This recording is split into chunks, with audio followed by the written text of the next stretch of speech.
E aí, vamos tomar um café?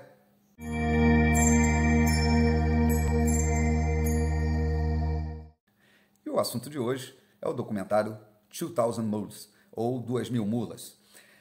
Ele faz um paralelo, né? Mula seria assim, um paralelo àquele agente do tráfico, né? Que carrega a droga. Mas, na verdade, isso daí é sobre a fraude eleitoral nos Estados Unidos. E como foi feito isso? Não é um documentário especulativo, é um documentário factual.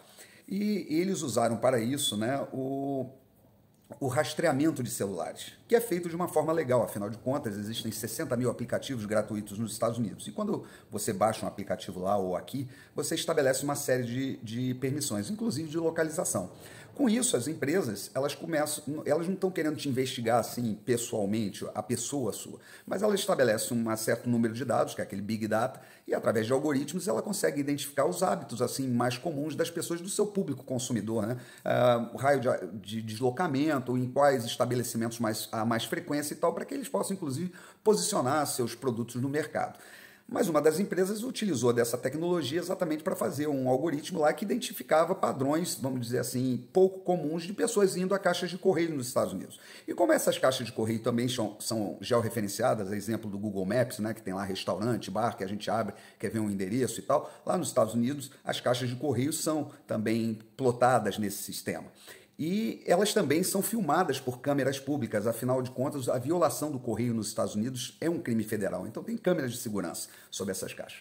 Então eles fizeram ali esse negócio e identificaram padrões muito esquisitos, inclusive de pessoas indo de madrugada em 30 caixas de correio, passando inclusive em organizações não governamentais, né? E essas organizações não governamentais de incentivo ao voto são financiadas por pessoas como Mark Zuckerberg ou Jorge Soros, com milhões ali de dólares que são colocados nessas entidades, e com isso eles estabeleceram um padrão em 2.000 pessoas que, de forma muito periódica, diária, iam nas caixas de correio e tal. E como essas caixas são filmadas, eles também requerendo as imagens desse movimento, né? Então apareciam as pessoas com maços de cédulas, colocando essas cédulas na caixa de correio, fotografando com luvas e depois em seguida descartando as luvas no lixo. Isso são várias imagens, dezenas, milhares de imagens que foram conseguidas ali através do requerimento, né, aos órgãos públicos dessas caixas específicas nos horários que essas pessoas passavam.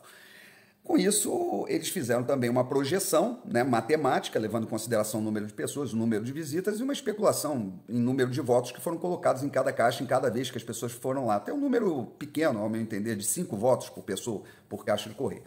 E aí chegaram à conclusão que em 5 estados, em 3 deles, devido à margem pequena de diferença, houve sim. Essa fraude levou, vamos dizer assim, a uma alteração do resultado das eleições. Aí você vai me dizer que não tem paralelo no Brasil com relação a isso, o sistema eleitoral de lá é totalmente diferente do nosso, isso não tem a menor dúvida. Mas dá para estabelecer um paralelo num sentido só.